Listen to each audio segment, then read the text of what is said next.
పోషణ మాసం కార్యక్రమంలో భాగంగా ఐసిడిఎస్ చింతపల్లి పరిధిలోని నాంపల్లి మండల కేంద్రంలో గల కస్తూరిబా గాంధీ బాలికల విద్యాలయంలో శనివారం నాంపల్లి ప్రాథమిక ఆరోగ్య కేంద్రం మెడికల్ ఆఫీసర్ వైద్యులు డాక్టర్ ఉన్నీసా బేగం ఆధ్వర్యంలో ప్రత్యేక క్యాంపును ఏర్పాటు చేశారు.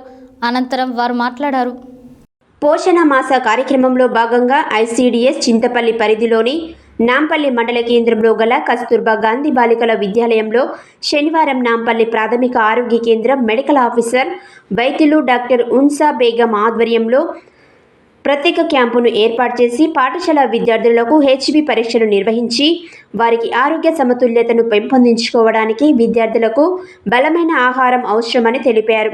కిషోర బాలికలకు పౌష్టికాహార ప్రాముఖ్యత మరియు పాటించవలసిన పరిశుభ్రతల గురించి తెలియజేశారు. అదేవిధంగా విద్యార్థినులు రక్తహీనత కారణంగా బలహీనంగా తయారవుతున్నారని, వారికి స్థానికంగా లభించే పండ్లు, ఆకుకూరలు, కూరగాయలు వంటి వాటిని అందించి బలవర్ధకంగా తయారు చేయవలసిన అవసరం ఉందని కస్తూర్బా పాఠశాల స్పెషల్ ఆఫీసర్ విజయశ్రీకి సూచన చేశారు.